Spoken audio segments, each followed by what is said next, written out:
Hello बच्चों, हम सब ने पिछले वीडियो में वैद्युत द्विध्रुव के अच्छी स्थिति में किसी बिंदु P पर वैद्युत क्षेत्र की गणना किया था। अब हम सब वैद्युत द्विध्रुव के निरक्षीय या विषुवतीय तल पर स्थित किसी बिंदु P पर वैद्युत क्षेत्र की गणना करते हैं। अब इसमें मान लेते हैं एक वैद्युत द्विध्रुव AB जिस पर प्लस Q तथा माइनस Q चार्ज है, उनके बीच की अल्पतम दूरी A और A अर्थात 2A। इनका केंद्र जो है O है। अब केंद्र O से R दूरी पर एक बिंदु P है। इसी P पर वैद्युत क्षेत्र की गणना करनी है। आइए हम सब बात करते हैं कि कितना होगा P पर वैद्युत क्षेत्र। तो सबसे पहले यह पॉजिटिव चार्ज है, इसके कारण इसकी दिशा में एक वैद्युत क्षेत्र होगा जो इससे बाहर की ओर जाएगा। इसे हम सब EA कह सकते हैं। इसकी दिशा हो जाएगी A से P की ओर। इसकी दिशा क्या हो जाएगी? A से P की ओर। और फिर यह क्या है? माइनस चार्ज है। इससे वैद्युत क्षेत्र इसकी दिशा मिलेगा P से B की ओर। P से B की ओर। अब आगे चलते हैं हम सब। यहाँ से यहाँ तक की डिस्टेंस जो है यह R है, यह A है। तो हम सब पाइथागोरस या बोधायन प्रमेय का प्रयोग करके निकाल सकते हैं।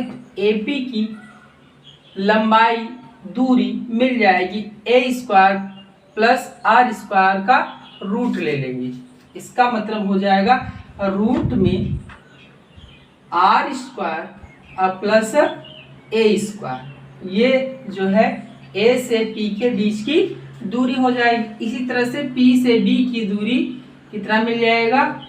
यह भी सेम है, क्योंकि इसके इक्वेटोरियल पॉइंट पर, इक्वेटोरियल जो है प्लेन पर यह पॉइंट P उपस्थित है। इसलिए यह distance AP distance BP distance के इक्वल में है। तो यह भी कितना हो जाएगा? रूट में R² प्लस A²। किस नियम से? इसी को हम सब ऐसा लिख सकते हैं R² प्लस A² पर आधा पावर, हाफ पावर लिख सकते हैं। इसे बोधायन प्रमेय भी कहते हैं, पाइथागोरस प्रमेय भी कहते हैं। आइए हम सब आगे डिस्कशन करते हैं। P पर प्लस A के कारण क्षेत्र प्लस Q के कारण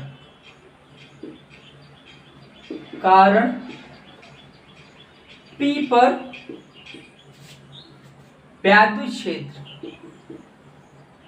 वैद्युत क्षेत्र, इसे हम सब का परिमाण निकाल लेते हैं।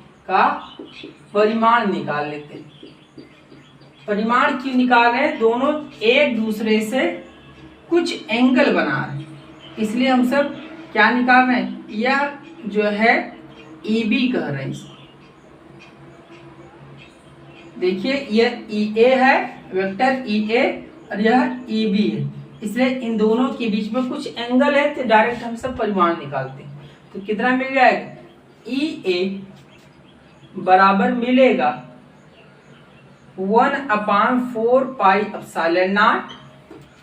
अब इस Q के कारण P पर क्षेत्र है, तो हम सब लिख देंगे Q अपान में क्या मिल जाएगा? इनके बीच की दूरी का whole square, R² plus A² का होल स्क्वायर मिले। अब इसमें है क्या? रूट है, तो रूट का स्क्वायर कर देंगे। यहाँ रूट है तो रूट का स्क्वायर कर देंगे तो रूट गायब हो जाएगा, रूट में रहेगा। अब इसकी दिशा कहेंगे तो दिशा किधर मिलेगी? A से P की ओर। यहाँ लिखा गया है वेक्टर के रूप में इसकी दिशा में। आगे चलते हैं। इसी तरह से -Q के कारण चूंकि एक सदिश राशि है तो इसको हम सब दिखा सकते हैं, इसकी दिशा क्या लिख सकते हैं, ए पी क्या लिख सकते हैं, ए से पी, ठीक, ए से पी की ओर, इतना हम सब इसकी दिशा को कह सकते हैं। इसी तरह से माइनस क्यू के कारण कितना मिल जाएगा इसमें, पी पर वैद्युत क्षेत्र का परिमाण मिल जाएगा, ये मिल जाएगा ई बी कह देते, 1/4 पाई एप्सिलॉन नॉट, आगे मिलेगा माइनस क्यू परिमाण वही है तो ये लिख देते हैं, तो ये मिल जाएगा रूट में r square plus a square का होल स्क्वायर। अब इसकी डायरेक्शन हम सब कह देते हैं पी से बी की ओर, किसकी ओर, पी से बी की ओर, क्योंकि यह एक सदिश राशि इसलिए डायरेक्शन हम सब दिखा देते हैं। यहाँ वेक्टर क्योंकि ये परिमाण लिखे हैं तो ये परिमाण है, बाकी ये दिशा है। आइए आगे बात करते हैं, ये दोनों एक ही जैसे दिख रहे हैं, ई ए और ई बी परिमाण में समान दिख रहे हैं। ई ए बराबर क्या है, ई बी, दोनों परिमाण में एक समान, दोनों परिमाण में एक समान है। तो हम सब करते क्या है आगे, तो ये लंबाइयां दोनों समान है, ये लंबाइयां दोनों समान है। अब यह मान लेते हैं थीटा एंगल, तो जब यह थीटा एंगल है तो यह भी थीटा एंगल, क्योंकि ये दोनों समान होंगे, एपी और पीबी क्या है, समान है। जब समान है तो दोनों का एंगल समान होगा, इन दोनों के बीच जो है दोनों का योगफल हो जाएगा 2 थीटा, तो ये पूरा भी कितना हो जाएगा, 2 थीटा हो जाएगा। अब आगे चलते हैं सब, इनके बीच का एंगल हम सबको 2 थीटा मिला, क्योंकि ये दोनों परिमाण में समान होंगे, ये दोनों परिमाण में समान होंगे, तो हम सब कहेंगे इन दोनों का परिणामी हम सब ई कर देते, क्या कर देते हैं, ई, इनके बीच से ही जाएगा परिणामी, परिणामी जो होगा इनके कहाँ जाएगा, मध्य से होकर गुजरेगा।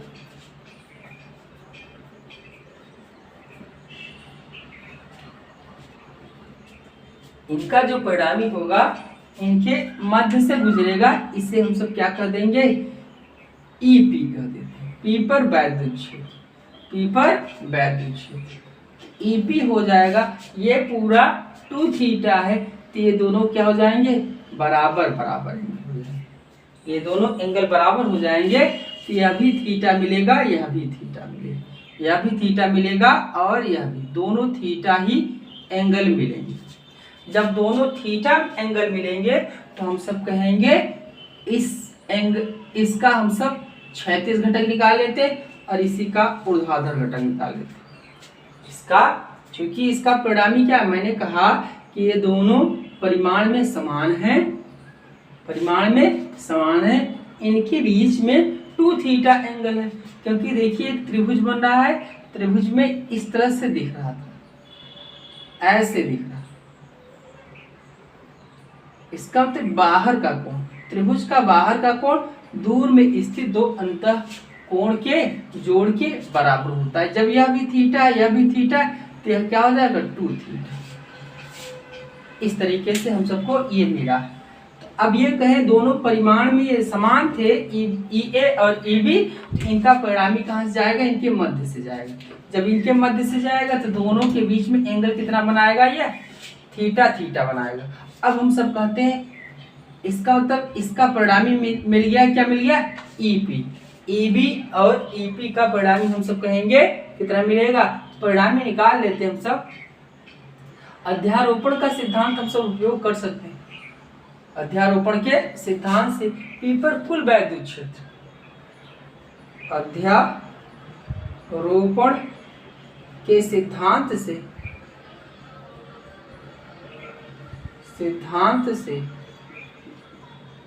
P पर कुल वैद्युत क्षेत्र,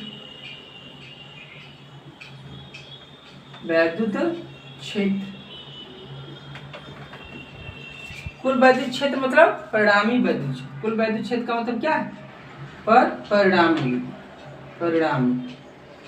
तो परिणामी वैद्युत क्षेत्र क्या होगा, इन दोनों का सदिश हो गया, EP बराबर कितना मिलेगा, EA और प्लस EB मिलेगा, EP धन EB मिलेगा। अब इसमें हम सब कहेंगे सदिश है तो सदिश रूप में ही जुड़ेगा, सदिश रूप में ही जुड़ेगा। जब सदिश रूप में जुड़ेगा तो हम सब जानते हैं इसका सदिश क्या होगा, हम सब कहेंगे R बराबर निकाल सकते हैं, EP बराबर निकाल सकते हैं। क्या निकाल सकते हैं, देखिए EP बराबर निकाल सकते हैं। हम सब फार्मूले का भी उपयोग कर सकते हैं। फार्मूले का उपयोग कैसे करेंगे, तो देखिए इसमें क्या मिलेगा, EP बराबर मिलेगा, यह मिल जाएगा EP। देखिए EP बराबर क्या मिल जाएगा, EP का स्क्वायर बराबर या EP बराबर रूट में EP EA का स्क्वायर प्लस EB का square plus 2 EA into EB। अब कास क्या मिलेगा, थीटा, इन दोनों के बीच में ये एंगल कितना है, 2 थीटा। इस तरह से भी हम सब निकाल सकते हैं। तो मिलेगा क्या, इनका परिणामी, तो ये मिल जाएगा EP बराबर मिलेगा, परिणामी निकाल रहे हैं क्योंकि एक सदिश राशि है तो सदैव इसको हम सब किससे निकालेंगे, इसी फार्मूले से। R बराबर हम सब कहे थे दो सदिश ऐसे और ऐसे रहे, ये R है, ये क्या है, ये P मान ले या Q मान ले, तो परिणामी को R मान ले और इनके बीच में थीटा एंगल हो, पूरा थीटा हो, तो R बराबर मिल जाएगा R स्क्वायर। देखिए परिणामी R क्या मिलेगा, परिणामी R का परिमाण मिलेगा R स्क्वायर, या रूट में कर सकते हैं। R बराबर क्या मिलेगा, P square plus Q square plus 2PQ cos theta. इतना हम सब जानते हैं, ये पहले पीछे वाले हम सब उसमें पढ़ चुके हैं। तो उसी से हम सब निकालेंगे, एक सदिश इधर जा रहा है, एक सदिश इधर जा रहा है, इनका परिणामी हम सब इस प्रकार से निकालेंगे।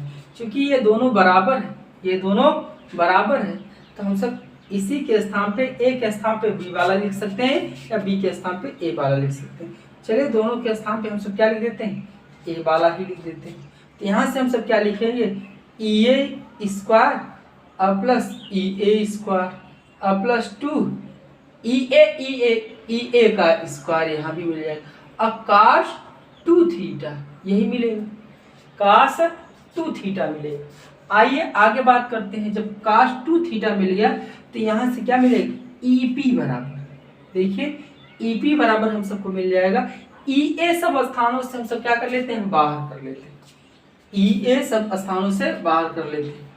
सब स्थानों से आप EA स्क्वायर कॉमन ले लीजिए, EA स्क्वायर कॉमन लीजिए, तो यहाँ बचेगा क्या, एक यहाँ 2 cos 2 थीटा मिलेगा, 1 धन 1 धन 2 cos 2 थीटा मिलेगा, इतना मिल जाएगा। हम सब आगे क्या कर सकते हैं, EA को बाहर कर लीजिए, EA को बाहर कर लीजिए, EP बराबर क्या मिल जाएगा, EA और रूट में क्या मिलेगा, 1 धन 1, इसको 2 के साथ मत जोड़िए क्योंकि उसके साथ कास लगा है, तो 1 क्या मिल जाएगा, 2 1 1 2 और प्लस 2 cos 2 थीटा।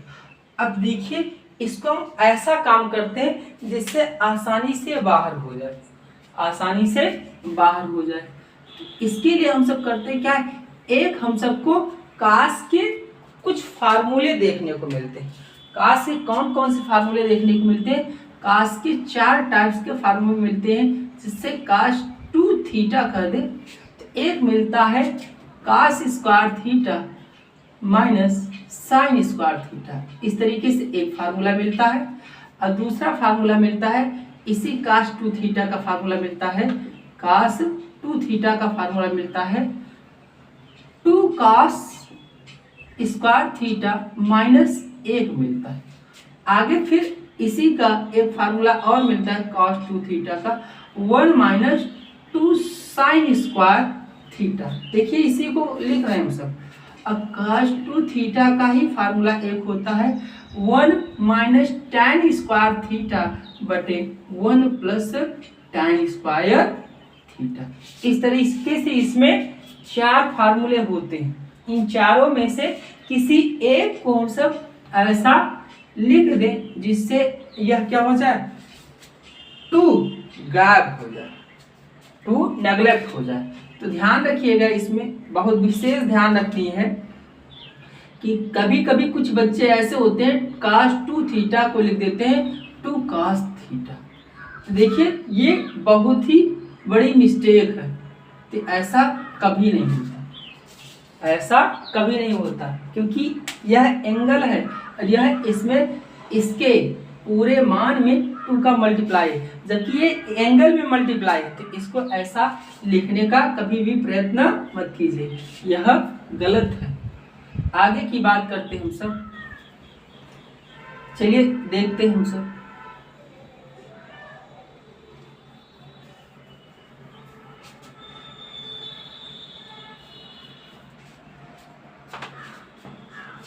यहां से कास टू थीटा का एक फार्मूला लिखते हैं। ईपी बराबर हम सबको मिलेगा, ईपी बराबर मिला ई ए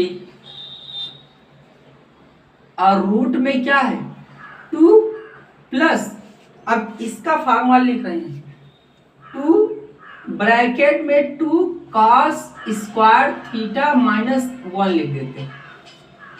इसको समझिए, इसको मैं एक फार्मूला उसका लिख दिया। कौन सा फार्मूला? मैंने कहा था ना अभी कॉस टू थीटा के 4 फार्मूले में उसमें से एक फार्मूला मैंने लिख दिया। कौन सा? Cos two cos square theta minus 1, ये वाला फार्मूला इसमें ले आकर के रख दिया है इसके कॉस टू थीटा के साथ। अब जैसे ही रखे हम सबको मिलेगा क्या? देखिए ईपी बराबर हम सबको मिल जाएगा ई ए, अंदर में क्या मिलेगा, 2 का अंदर गुणा कर दीजिए, 2 प्लस 2 का अंदर गुणा करेंगे 4 कॉस स्क्वायर थीटा और माइनस 2 का मल्टीप्लाई कर देंगे 2 हो जाएगा।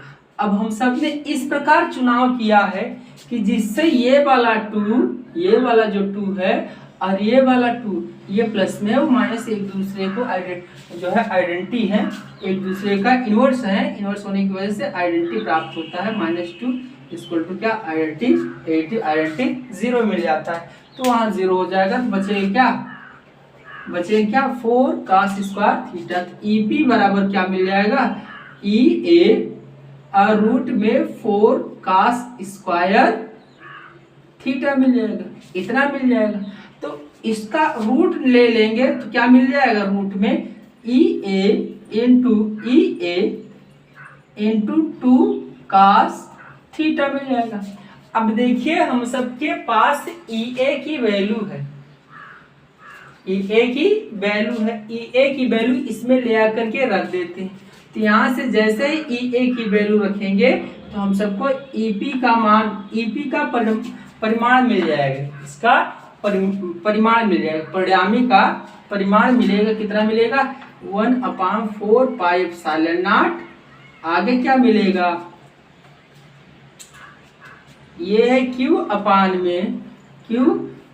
में रूट में r square plus a square.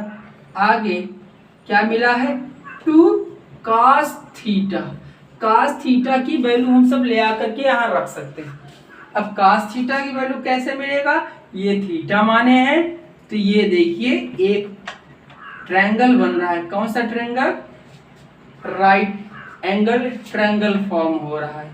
तो राइट एंगल ट्रायंगल फॉर्म हो रहा है, तो यहाँ से cos अल्फा की वैल्यू हम सब निकाल सकते हैं। cos अल्फा बराबर क्या होगा, इसके सामने वाला ये r वाला जो दूरी है वो परपेंडिकुलर हो जाएगा, इसके ये संपर्क में क्या है, ये a है, ये बन जाएगा बेस बन जाएगा, बाकी ये हाइपोटेन्यूज बन जाएगा। तो cos थीटा बराबर कितना मिलेगा, cos थीटा बराबर मिल जाएगा a अपान में बेस अपान में हाइपोटेन्यूज। तो बेस कितना है, a है, हाइपोटेन्यूज कितना है, रूट में r square plus a square. इस तरीके से हम सब cos थीटा की वैल्यू यहाँ ले आकर के इसमें पुट कर देते हैं। जैसे ही cos थीटा की वैल्यू पुट करेंगे तो हम सब क्या मिलेगा, इसका परिणामी मिलेगा। तो चलिए परिणामी देखते हैं, परिणामी का परिमाण मिलेगा, तो कितना हो जाएगा, तो ये मिल जाएगा यहाँ ले आकर के हम सब रखते हैं। अब जैसे ही रखेंगे ये मिलेगा EP equal to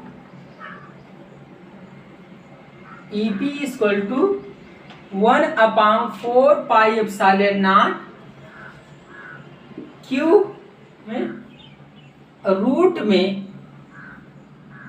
R square plus A square का whole square into 2 into cos theta की वैल्यू मैंने अभी निकाला A/में रूट में R square plus A square, यहाँ अभी हम सब ने निकाला था। चलिए इसको इसमें मल्टीप्लाई कर दीजिए तो ये मिल जाएगा, क्या मिलेगा, EP इक्वल टू मिल जाएगा। ये हम सबको एक फार्मूला दिख रहा है, बढ़िया सा फार्मूला दिख रहा है, ये मिल जाएगा EP बराबर 1/4 पाई एप्सिलॉन नॉट। यह मिलेगा 2QA को हम सब लिख देते हैं P बराबर 2QA लिख सकते हैं। क्या लिख सकते हैं, QA लिख सकते हैं। तो यह हो जाएगा QA को लिख देते हैं P लिख देते हैं, P बटे ये मिल जाएगा R स्क्वायर रूट में R square plus A square पर 2 पावर ये हो गया, 1 पावर ये हो गया, तो ये कितना मिल जाएगा, 3 पावर हो जाएगा। तो ये हम सबको क्या मिल गया, ये वैद्युत क्षेत्र मिल गया, वैद्युत क्षेत्र का परिणामी का परिमाण मिल गया। तो EP बराबर 1/4 पाई एप्सिलॉन नॉट P में रूट में R square plus A square का होल क्यूब मिल जाएगा। अब इसमें मेन चीज आता है डायरेक्शन, दिशा क्या होगा। दिशा देखिए जरा, यह थीटा है, यह भी थीटा है, तो ये क्या होगा, इस भुजा के AB भुजा के पैरेलल में होगा, AB भुजा के पैरेलल में होगा। P कैप की दिशा किधर है, इसको डायरेक्शन के रूप में लिखे, EP बराबर कितना मिल जाएगा, तो 1/4 पाई एप्सिलॉन नॉट P में रूट में R square plus A square पर 3/2 3 पावर N2, क्या लिख सकते, देखिए इसमें अब इसकी दिशा इस डायरेक्शन में है, ठीक, P कैप की दिशा इस डायरेक्शन में, EP की दिशा इस डायरेक्शन में, P कैप की दिशा इस डायरेक्शन में।